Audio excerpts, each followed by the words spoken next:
नमस्कार। पाकिस्तान का प्लेन रोक लिया गया मलेशिया में, क्योंकि उन्होंने पैसा नहीं दिया था। वैसे तो पाकिस्तान का हर कंट्री ने पैसा नहीं दिया, मतलब हर कंट्री को पाकिस्तान ने पैसा नहीं दिया, सबका कर्जा लेके बैठे हैं। इसीलिए तो पाकिस्तान को सब ढूंढते हैं। लेकिन पाकिस्तान को ढूंढते उससे ज्यादा कि पाकिस्तान का प्लेन रोक लिया गया। ऐसे तो पीआईए का प्लेन अब किसी भी कंट्री नहीं जा पाएगा। और ये मलेशिया, ये वही तो है जो कि कश्मीर पे सपोर्ट कर रहा था पाकिस्तान को, तो इंडिया को उसका पाम ऑयल रोकना पड़ा था। अच्छा, पाम ऑयल वाम ऑयल छोड़ो, पैसे की कमी इतनी कि कश्मीर भी भूल गए। और सर, मेरे साथ इसी पे बात करने के लिए मुक्तदिर खान साहब, इनको आप अच्छी तरह से जानते हैं, इनको कोई इंट्रोडक्शन की जरूरत नहीं है, फिर भी मैं बता देता हूँ। ये मुक्तदिर खान साहब अमेरिका में हैं, प्रोफेसर हैं और इंटरनेशनल अफेयर्स के प्रोफेसर हैं। और अपना ये एक चैनल भी चलाते हैं, कन्वर्सेशंस नाम का, आप जाकर के जरूर चेक कीजिएगा, और एनालिसिस इनकी वहां मिलती है। सर, बहुत बहुत स्वागत आपका हमारे शो में। सर, यही मलेशिया है, पहले भी प्लेन रोका था 2021 में, अब फिर प्लेन रोक लिया। मतलब पीआईए की फ्लाइट्स चलेंगी भी कि नहीं चलेंगी? Thank you very much Rohit साहब, आपने मुझे आपके शो पर बुलाया और आपके सुनने वालों को मेरा सलाम, नमस्ते, सत श्री अकाल, वनकम और नमस्कारम। आपका जब मुझे टेक्स्ट मिला तो लुक एट इट, तो मैं I was looking at some data, और मुझे लगता है कि अगर कोई पाकिस्तानी जिसको पाकिस्तान से मोहब्बत है, अगर वो पाकिस्तान के डेटा को देगा तो मुझे लगता है उसको हार्ट अटैक से वो फौरी मर जाएगा। तो आई was looking at the PIA. आपको पता है पीआईए के पास सिर्फ 31 हवाई जहाज है। It has only 31 planes. तो बड़ी हैरत हुई मुझे कि it is a very small operation first of all, you know. और आपको पता है पीआईए ऑल्सो, उसका जोक तो सबको पता हो गया ना, pain in the, so PIA. तो एक वो 31, सिर्फ 31 जहाज है, which is very surprising. Domestically वो सिर्फ 25-30 राउट्स है, और internationally it goes only to 30 countries. तो मैं देख रहा था it's a very small operation, and I think क्योंकि उनके पास खुद की फ्लीट में सिर्फ 31 जहाज हैं, वो लीज करते हैं, they lease planes from other country. तो इन्होंने कुछ 707 शायद या 777 बोइंग्स लीज किए हुए हैं मलेशिया से, जिसके वो अभी तक पेमेंट्स नहीं किए हैं। तो ये जो हवाई जहाज जो मलेशियन कोर्ट ने डिटेन किया है, इज बिकॉज पीआईए ओज देम $4 मिलियन। बेसिकली किराया नहीं दिया उन्होंने, इट्स लाइक दैट। इतना बुरा हाल हो गया है पीआईए का कि इट्स अनेबल टू पे इट्स बिल्स। तो उसको अगर आप जाके देखें, अप्रैल से उन्होंने शायद तनख्वाहें भी नहीं दी हैं अपनी स्टाफ को और पायलट्स को। So they could even have some kind of a strike if the pilots are not paid. तीसरी चीज ये है कि this is one of the most, क्या कहना चाहिए, डायरेक्टली प्राइम मिनिस्टर के अंडर आता है पोर्टफोलियो में पाकिस्तान की गवर्नमेंट के। मैं उसकी गवर्नेंस देख रहा था, and I was surprised that it is directly under the prime minister, उनके पोर्टफोलियो में आता है। और this thing is, there is a lot of corruption. Some of the airlines जो उसी रूट्स पे फ्लाई करते हैं, अगर आप टर्किश एयरलाइंस को ले लें या कतर एयरलाइंस को ले लें, कतर एयरवेज से तो मुश्किल है कंपेयर करना, because it is very subsidised by a very rich country.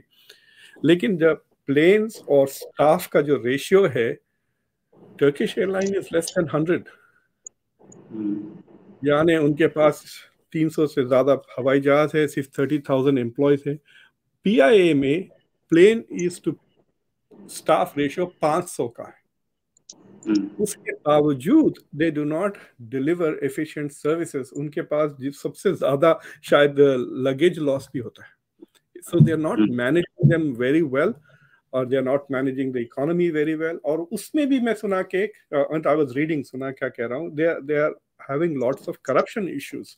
और वो करप्शन के मैं डिटेल्स तो मुझे नहीं मिले कि किस किस्म का करप्शन हो रहा है। Are people flying for free, और द एलिट बेसिकली प्लेन्स को चार्टर कर रहे हैं और पे नहीं कर रहे हैं, वो समझ में नहीं आया मुझे। लेकिन करप्शन के वजह से भी they are in debt, and partly because अगर वो फॉरेन प्लेन्स वगैरह लीज कर रहे हैं, देन दे हैव टू पे इन फॉरेन करेंसी, और उनके पास फॉरेन एक्सचेंज बिल्कुल ही नहीं है। So they are in a really bad shape, and I think कि उसका सोल्यूशन तो है, but I don't think whether the government has the courage to take it. And the solution is very simple. आपको याद है कि air India को वापस टाटास को दे दिया था ना इंडिया ने। So you privatize it, and the hope is कि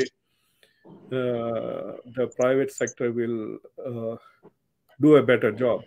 लेकिन ट्रांसपोर्ट जैसे चीज को प्राइवेटाइज करने से प्रॉब्लम ये होता है, the first thing they will do is cancel services to those region जहाँ पे लॉस ज्यादा हो रहा है। तो कई जगहों पे आपको सर्विस ही नहीं मिलेगी एयर अगर प्राइवेटाइज कर दें। So that is probably the dilemma they are trying to deal with. देखें क्या होता है। सर, पाकिस्तान पीआईए की जो फ्लीट है वो जी, टोटल मिला करके 30 के आसपास है, और हमारी 31। एयर इंडिया की फ्लीट है उसने जी, अभी 500 नए प्लेन ऑर्डर किए हैं। ये भी एक कंपैरिजन है। मैं क्या पाकिस्तान से कंपैरिजन से मतलब बनता नहीं है, लेकिन मैं ये क्वेश्चन पूछ रहा था कि ये वही तो मलेशिया है जो कुछ दिन पहले तक एक मुस्लिम उम्मा का झंडा उठा के घूम रहा था, पाकिस्तान के साथ कस्में खा रहा था, सऊदी अरेबिया को धोखा दे रहा था। आज एक प्लेन की वजह से या कुछ मिलियन डॉलर की वजह से ये मुस्लिम उम्मा भी भूल गए, सब कुछ भूल गए। I don't think that हर इश्यू पर religion religious identity becomes an issue. I think कि वो जो प्लेन इन्होंने रेंट किया है that's from a private source, and the private source is saying कि भाई ठीक है, मैं भी मुस्लिम उम्मा हूँ, I will rather use the plane for Malaysians than for Pakistanis. Why is the owner of the plane going to incur any losses from Malaysia? Pakistan has become a burden. ना सिर्फ वो मतलब मैं आपको पाकिस्तान का डेट के बारे में अगर आप बताऊंगा तो आप परेशान हो जाएंगे। दे ओ एक एग्जांपल देता हूं मिसा। आपको पता है इमरान खान अपने प्राइम मिनिस्टर के दौरान कितना वो एंटी वेस्ट रेटोरिक उनकी याद है, इतना वेस्ट के खिलाफ इस्लामोफोबिया ये वो। तो जब मैं उनका डेट स्ट्रक्चर देख रहा था external, one of their biggest debtor creditors is the Paris club. तो पेरिस क्लब के 4 कंट्रीज अमेरिका, फ्रांस, जर्मनी और जापान, ये 4 मुल्कों ने पाकिस्तान को 8.5 या 9 बिलियन डॉलर्स दिए हैं। 40 साल का लोन है और interest rate Rohit ji 1%, 1% interest rate. ये दिस इज पब्लिक सर्विस, मैंने this is like next to nothing, this is charity. Europe का इन्फ्लेशन देखें आप, अमेरिका में अभी इन्फ्लेशन हमारे पास 5.5-6% चल रहा है Europe. So the interest rate doesn't even cover the inflation. इतना कम interest, like a gift, it's like an Islamic loan, कर्ज हसना कहते हैं, जिसमें इंटरेस्ट नहीं होता है, you just doing it out of the love of affection. This is it. The Paris club is showing more उम्मा लाइक फीलिंग्स देन मलेशिया और अदर कंट्रीज। और पाकिस्तान की जो गवर्नमेंट है, I mean why would they burn bridges with such countries who have helped it out? मुझे समझ में ही नहीं आता। ये जो ना मजहब और आइडियोलॉजी के बेसिस पे जो लोग लीडर्स पॉलिटिक्स करते हैं, जिसके बेसिस वो इलेक्शंस जीतते हैं, they rely on several things and one of them is the ignorance of the masses. ये पब्लिक में इंफॉर्मेशन नहीं होगा कि इनको बिलियंस ऑफ डॉलर्स, तकरीबन 8-9 बिलियन डॉलर्स वेस्ट से इनको ऐसे ही खैरात की तरह मिल गए हैं, and at 1% interest rates, that is nothing. So they should have been grateful and acknowledged it rather than एक anti-West tirade use किया उन्होंने। I would have, अगर मैं फ्रांस का प्रेसिडेंट होता, I would have called back those loans कि क्या बात कर रहे हो, you know. So these are some of the challenges that the Pakistani government has to face, or it is not। अभी तो कुछ एड्रेस ही नहीं किया, वो तो अभी इमरान खान के साथ T20 चल रहा है उनका। T20 तो चल रहा है। ये पीआईए का प्लेन रोके जाने के बाद से रूजवेल्ट होटल जो कि न्यूयॉर्क में था, जो कि पीआईए की ही प्रॉपर्टी थी, उसको लीज कर दिया गया है। लीज कर दिया गया किसी न्यूयॉर्क की फर्म को, और उससे कुछ पैसा आएगा जिससे शायद ये थोड़ा अपना कर्जा वर्जा निपटा ले। ये एक नई खबर है। अच्छा, पीआईए के पास पैसा नहीं है, पीआईए गवर्नमेंट की है। हमारी एयर इंडिया का कोई प्लेन रोका जाए तो फिर हमारी एक बेइज्जती नहीं है, ये टाटा ग्रुप की है। लेकिन पीआईए का रोका जाए तो ये गवर्नमेंट की बेइज्जती है, पाकिस्तानी गवर्नमेंट का इंटरप्राइज है वो। पाकिस्तानी गवर्नमेंट किस किस एंगल से ऐसे चल सकती है कि हमारी हमारे ऐसे। कल तो एक पाकिस्तानी प्राइम मिनिस्टर का प्लेन गया, वो उसे भी रोक सकते हैं कि भैया ये है तो हमारा प्राइम मिनिस्टर पैदल जाए, रिक्शा से जाए, हमें क्या मतलब। इंटरनेशनल मार्केट में तो नंगा हो गया ना मुल्क पूरी तरह बिल्कुल से। सही। तो अब बोलने में क्या फर्क है, भाई ये दिख रहा है वो दिख रहा है like what is the point कि they have lost it all पूरी तरह से। It's a big disaster. और देखना, मैं आपको एक मिसाल देता हूँ, मतलब एक फैक्ट देता हूँ, you will be scared to death. 2023 से लेके 2026 तक Pakistan has to give $77 billion. वो उतने लोन उनको देना पड़ेगा फॉर ए कंट्री जिसकी जीडीपी इज जस्ट 320 या $350 बिलियन, यानी it is about $1 trillion in the next 3 years। तो 3 साल में वो $1 ट्रिलियन उसकी इकोनॉमी होगी, जिसमें से तकरीबन $80 billion it will have to give out as loan. So सोच लें आप कि इतना भयानक उनका डेट है। और इंटरेस्ट रेट्स, सबसे ज्यादा इंटरेस्ट रेट्स ये चाइना को देते हैं, 8-9%। कमर्शियल लोन्स, पब्लिक लोन्स, मतलब इट्स लाइक नॉन स्टॉप वो पैसे ले ही जा रहे हैं। गवर्नमेंट से पैसे ले रहे हैं, चाइना के पब्लिक सेक्टर से पैसे ले रहे हैं, चाइना की कमर्शियल बैंक से ले रहे हैं, चाइना के प्राइवेट सेक्टर से ले रहे हैं। चाइनीज पाकिस्तान में आके फिक्स डिपॉजिट्स कर रहे हैं। $1 बिलियन का फिक्स डिपॉजिट है, वो अब मेच्योर होने वाला है, उसको वापस कैसा करेंगे? And they are not going to take anything in rupees, they will all demand कि दे टेक इट। इस साल 2023 में जो फोरकास्ट है कि पाकिस्तान का टोटल इंपोर्ट्स इतनी सख्ती के बाद, इतनी मतलब महंगाई वगैरह के बावजूद वगैरह, they have cut down their imports, it will be $170 billion total imports Pakistan की बिल। और जो पाकिस्तान के total exports and total remittances, Pakistan बड़ा डायस्पोरा है मिडिल ईस्ट में, यूएस में, कनाडा, इंग्लैंड में, पूरा remittances plus exports is 164 billion, यानी वहां पे भी -$6 बिलियन आ जाएगा नेगेटिव। तो ये जो अकाउंट बैलेंस नेगेटिव जो होता है ना, उससे ये आईएमएफ के चक्कर में आ जाते हैं। दैट इज वेयर वो आईएमएफ के पास जाना पड़ता है to deal with that, because they need foreign currency of 6 billion minimum इस साल का। और पिछले का छोड़ दें आप, डेट छोड़ दें, डेट के ऊपर जो इंटरेस्ट देना है वो छोड़ दें। सो it is, they will have to borrow more again and again। कहाँ से borrow करेंगे? It will have to be China, Middle East, because international banks, अब मुझे नहीं लगता कि वर्ल्ड बैंक जो इनको कुछ $18 बिलियन दिया हुआ है, वर्ल्ड बैंक और कितना देगा? राइट, वर्ल्ड बैंक और कितना दे सकता है? और सच में इनको अपने पार्क्स बेचने पड़े, मोटरवे जिसको हमारे यहाँ हाईवे बोलते हैं, मोटरवे बेचने पड़े, बेचने लीज पे चाइना खरीदता चला गया। अच्छा, एक बहुत बहुत बढ़िया चमत्कार होता है कंट्री में, सर जो बोलिए, करप्शन इंडिया में भी है, ऐसा तो कोई क्लेम नहीं कर सकता ना। प्राइम मिनिस्टर मोदी भी क्लेम नहीं कर सकते कि इंडिया में करप्शन नहीं है, बिल्कुल भी है। उसको खत्म करने की कोशिश की जाती है। करप्शन इंडिया में भी है। कंट्री अपने एसेट्स बेच रहा है, कंट्री के एसेट्स जो हैं वो दूसरे कंट्रीज ले रहे हैं, चाहे वो कराची पोर्ट हो, चाहे वो ग्वादर पोर्ट हो, मोटरवेज हो, पार्क्स हो, फातिमा जिन्ना पार्क हो। लेकिन कंट्री के आर्मी के ऑफिसर्स फॉरेन में आइलैंड्स खरीद रहे हैं, और क्या बोलते हैं उसे, पापा जॉन्स पिज्जास के आउटलेट्स खरीद रहे हैं। ये तो रिकॉर्डेड में है। बाकी जो पर्सनल एसेट्स है ना, वो फार्म हाउसेस वगैरह, उनकी लिस्ट नहीं है अभी मेरे पास। मैं आपको लिस्ट दे दूंगा जब मेरे पास आएगी। See, the thing is कि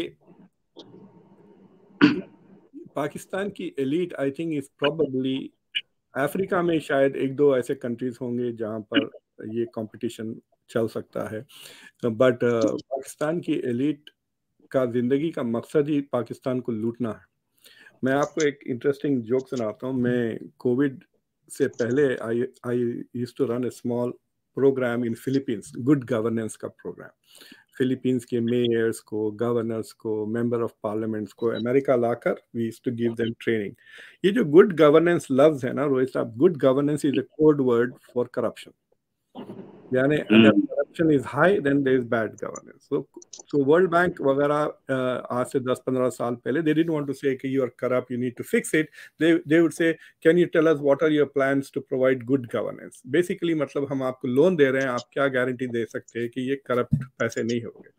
तो उसमें मैं एक मेयर से बात कर रहा हूँ, जब मैं पहली बार समझा फिलीपींस का बजट सिस्टम, वो 20% करप्शन फैक्टर करते हैं रोहित साहब in their budget.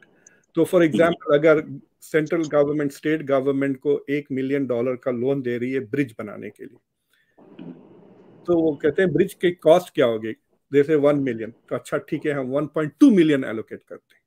So they actually factor in के 20% करप्शन तो होगा ही होगा।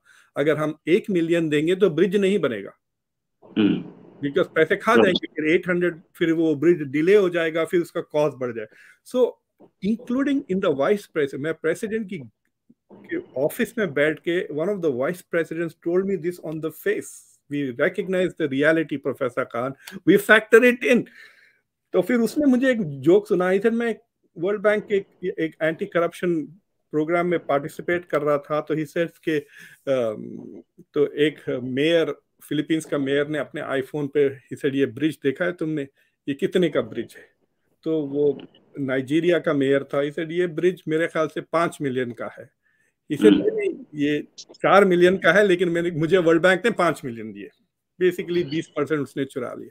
तो नाइजीरिया का जो मेयर था, ही सेड ये तो कुछ भी नहीं है यार, ये ब्रिज देखो, उसने खड़ा, ये 20 मिलियन का ब्रिज है, और उसने अपना आईफोन का, तो वो फोटो देख के मेयर कहता है फिलीपींस का, ब्रिज कहाँ है? There was no bridge, उसने 100% पूरे का पूरा पैसा खा गए। तो Pakistan is even worse than that, ना सिर्फ वो बाहर का पैसा खा रहे हैं, वो घर के ब्रिज भी बेच दे रहे हैं। Right, It is even more than that, and it is constant, मतलब it's across the board। ये कहना कि Imran Khan is not corrupt, ठीक है, he personally may not have been corrupt, ये अब्दुल खादिर, लेकिन उसकी जो पार्टी के बंदे हैं ना, वो दूसरे पार्टी से आए हुए हैं, they have a history of corruption।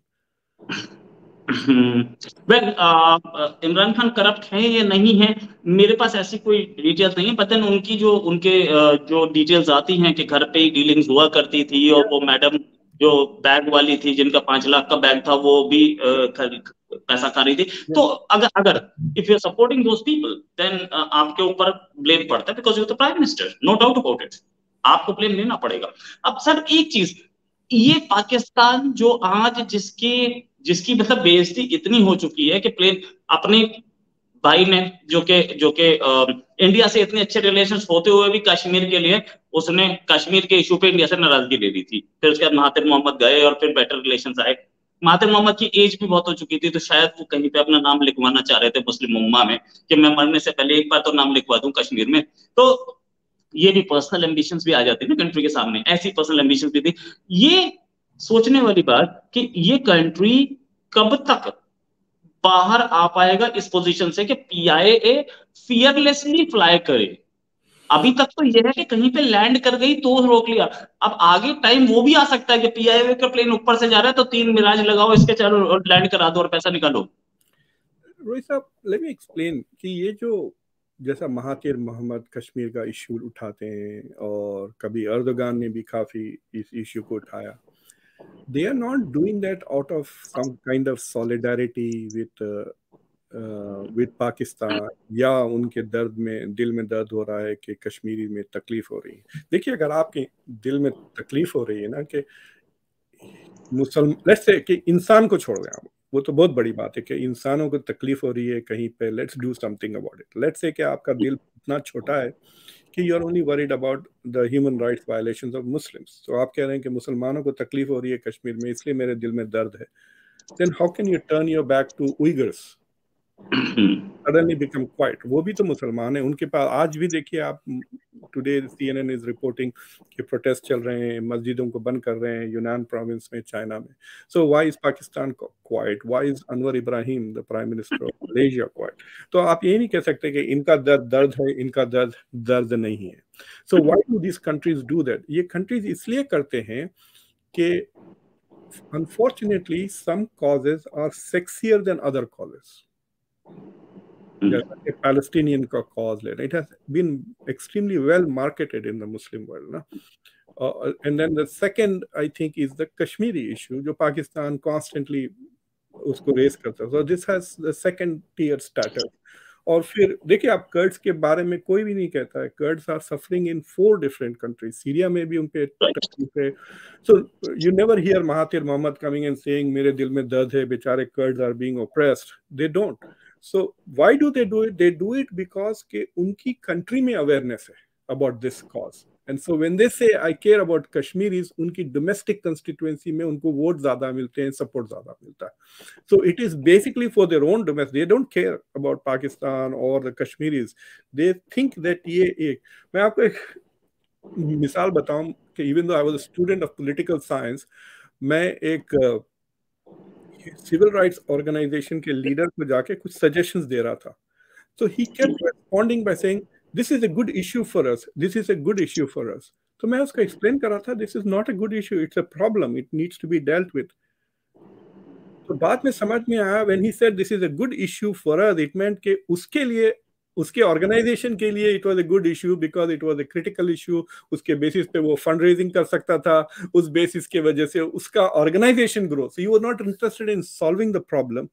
He suddenly liked the fact that I had pointed a problem to him, जिसके बेसिस पे he could do fundraising. You know, so it is ऐसा ही कुछ एर्दोगान, या ऐसा ही कुछ एर्दोगान के साथ भी हुआ सर. एर्दोगान भी तभी बोल रहे थे कश्मीर के इलेक्शन आना था, right sir. Not only that, आप देखें वो गाजा में वो अपनी बेगम के साथ, उनके जब फॉर्मर जो फॉरेन मिनिस्टर अहमद दावूदोगलू ने जाके वहां पे रोया करा. They did a lot of things ना. 2-3 साल तो बहुत मिल्क किया उस इश्यू को. अब इजराइल के साथ रिलेशनशिप नॉर्मलाइज हो गए और पैलेस्टीनियन के हालात में कोई चेंजेस नहीं आए. And Turkey has now abandon that cause, right, because it needs certain help other places. So I think this is one of the problems with democratic politics, जहां पर democratic leaders ना उन issues को pursue करते हैं जो issues से उनको वोट मिल सकते हैं और जिन issues के बेसिस पे वो फंड रेजिंग करते हैं. अगर मैं आपको मेरा ईमेल बताऊं, दिन रात मुझे डेमोक्रेट्स तंग कर देते हैं. अगर आपने वॉल स्ट्रीट जर्नल का सब्सक्रिप्शन खरीदा, आपको रिपब्लिकन्स शुरू कर देंगे तंग. सुबह $3 भी जाओ, 20. बर्नी सैंडर्स $27 से कम पैसे मांगता ही नहीं है. वो मुझे टेक्स्ट करता है, $27 चाहते हैं. हर हफ्ते उसको $27 चाहिए because he is pursuing one cause और the other end he thinks that cause is important to me, इसलिए मैं उसको पैसे दे दूंगा. So that is one of the, I think, structural weakness जिसमें democracy में पैसे have become so important कि पैसे के बगैर politicians cannot do anything and then they pursue those causes where there is money and not those where there is no money. इसी को prime minister Modi ने आंदोलन जीवी बोला था कि ये लोग आंदोलन पे जीते हैं, आंदोलन जीवी.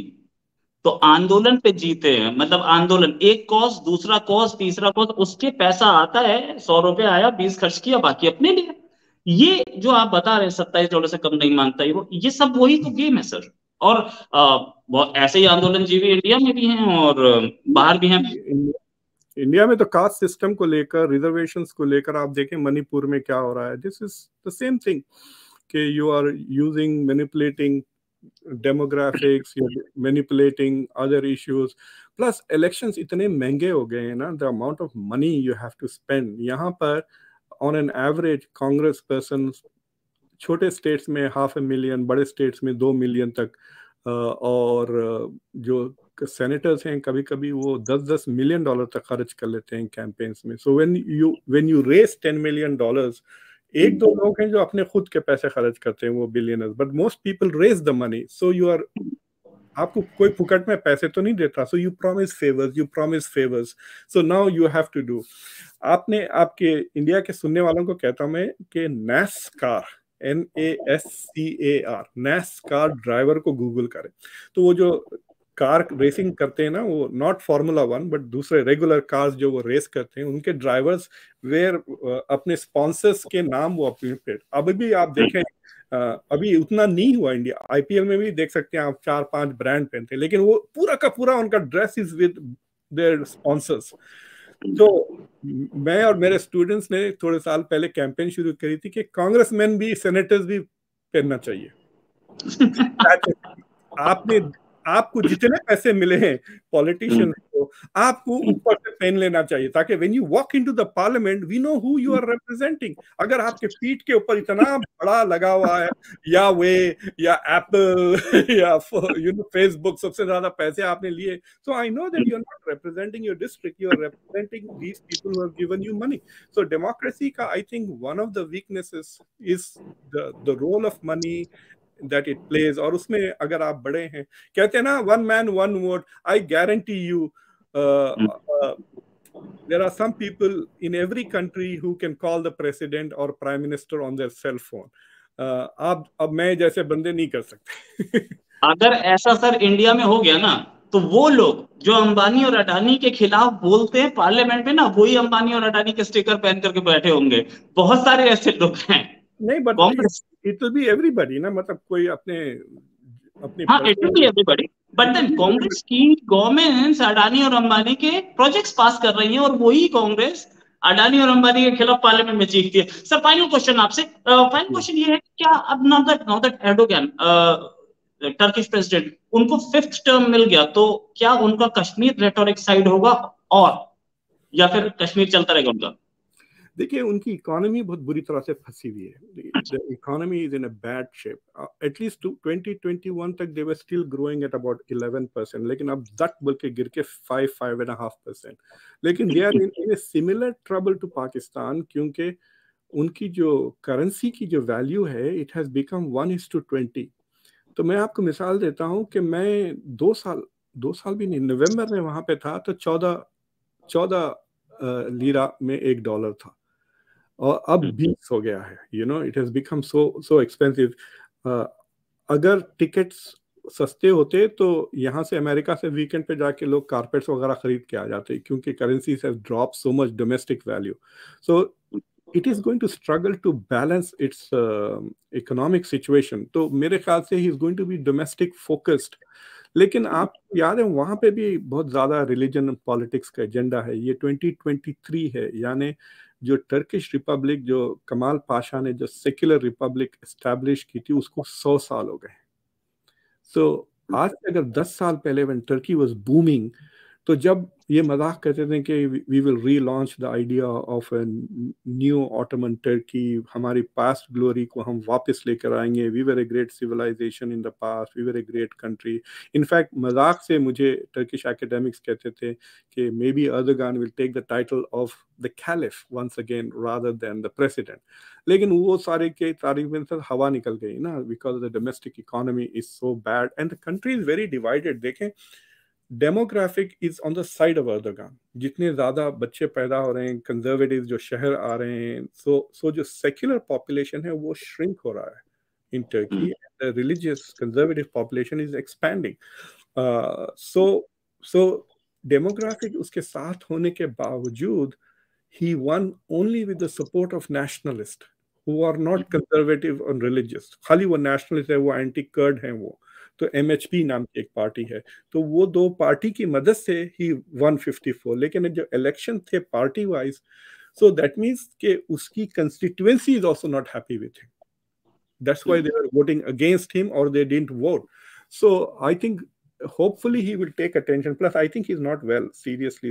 I think he's not well. और अर्दोगान के बाद की जो लोग हैं, they're not like him. He's very ideological. I think his followers will be more pragmatic. और foreign policy में भी थोड़ी बहुत changes आएंगी, आप देखेंगे, because eventually he will also might have to go back to IMF वगैरह. and then फिर देखिए, एक बार आप अगर आप मुंह खोलना चाह रहे हैं तो पहले अपना वॉलेट सही कर लें. अगर वॉलेट हल्का है ना तो मुंह बंद रखें. तो ये पाकिस्तान के साथ भी हो गया कि जाके आप इतने बड़े बड़े बातें कर दिए against the west. Now west के ही आप चक्कर लगा रहे हैं, in terms of searching funds. इसलिए west is saying go fix with China. आपको चाइना के बेसिस पे इन्होंने इतने एंटी वेस्ट बातें की थी. तो the banks are saying go to China, आपके दोस्त हैं, let them fix. Turkey will also could get into that trouble. So I have a feeling कि मेरे ख्याल से 1-2 साल तक his rhetoric will be down. He'll be more pragmatic or trying to fix the economy. और वो भी एक प्रॉब्लम है because he's going against unconventional. तो जो प्रॉब्लम टर्की में था इन्फ्लेशन का, 80% हो गया था, अब 40% है. जब आपके पास इन्फ्लेशन बढ़ जाता है रोहित साहब, then you raise interest rates. brings the inflation down. लेकिन अगर आप इंटरेस्ट रेट्स बढ़ाएं तो उससे आपकी इकोनॉमिक ग्रोथ स्लो हो जाती है, जो अमेरिका में आप पिछले 1-1.5 साल से देख रहे हैं. Exactly that is what happened. The federal government raised interest rates, तो इन्फ्लेशन कम आया, लेकिन उसके साथ इकोनॉमी स्लो डाउन हो गई। तो टर्की ने what Erdogan tried to do was to not raise interest rate, उल्टा वो कम करते गया interest rate, hoping that the economy will grow. तो इकोनॉमी तो 2021 तक तो ग्रो कर रही थी, लेकिन इन्फ्लेशन 80% के तरफ चले गया। सो फंस गया है इन दैट एक अनकन्वेंशनल इकोनॉमिक पॉलिसीज। अब देखना है विल ही रिवर्स दैट और will Turkey become even more of a basket case economically. It's a very vibrant economy, अभी भी काफी रेजिलियंस है, लेकिन इंपोर्ट्स में मर जा रहे हैं ना। सोचो आप, जो चीज आप $2 में खरीद सकते थे, अब उसको आप $20 में खरीद रहे हैं, because your currency has dropped so much. So imports के बगैर आप दूसरी चीजें भी नहीं कर सकते, because even your export markets are sometimes you have to bring in raw materials and other materials. So I think he needs to have a completely new economic policy, warna the country will continue to be shaky. Right sir, right. और Erdogan की party के साथ एक problem और आएगी, वही जो Yasser Arafat के जाने के बाद पैलेस्टीनियन कॉज में आई थी, कि लीडर की कमी। यासिर अराफात के लेवल का कोई लीडर पैलेस्टीनियन कॉज के पास नहीं है, ऐसा ही एर्दोगन की पार्टी के पास भी कोई लीडर नहीं है। ये this is a problem with all Muslims. मौलाना मौदूदी मरने के बाद जमात इस्लामी का कोई लीडर नहीं है। आप पीटीआई को देख लें, इमरान खान क्लीन बोल्ड हो गया, तो फिर who is going to lead? There will be no PTI. So that is one of the problems. ये जो अथॉरिटेरियन स्ट्रीक होती है ना रोहित साहब, कि आप अपनी ही पार्टी के लोगों को गायब कर दें। Now is my turn to upset your viewers. आपने जो पार्लियामेंट का इनॉग्रेशन देखा, ऐसा था कि सिर्फ मोदी है इंडिया में और कोई भी नहीं है, ना उसकी पार्टी के लोग थे। He should have marched down with that Sengol with members of his own leadership. Amit Shah, Jaishankar, these are critical people. 4 बड़े ministers हैं उनके साथ ले जाते हैं, brought some more women, and he should have brought the opposition in. अगर 1 महीना और डिले भी हो जाता ना, उनसे बात करके लेकर, it would have had a unifying moment for the country. लेकिन अब ऐसा लगता कि there's only one guy there and nobody else, which is not a good idea. जैसा अमेरिका में आप देखें, आप 80 साल के बुड्ढों को प्रेसिडेंट के लिए रन कर रहे हैं, as if there is no talent in the country who is in the 60s and the 50s and 40s. So this is one of the problems in some places. और ये मुस्लिम world में बहुत striking है कि the leaders don't allow potential right, succession planning नहीं होती। या and unfortunately या फॉर्चुनेटली we'll see कि हाँ क्या आगे होता है इसका। और पाकिस्तान बिल्कुल सबकी नजरों में रहेगा, क्योंकि इसका प्लेन 2 बार रोका गया है। Thanks a lot for joining sir. उम्मीद है जल्दी एक डिस्कशन और करेंगे। अभी के लिए नमस्कार, धन्यवाद, जय Hind sir. Thank you very much.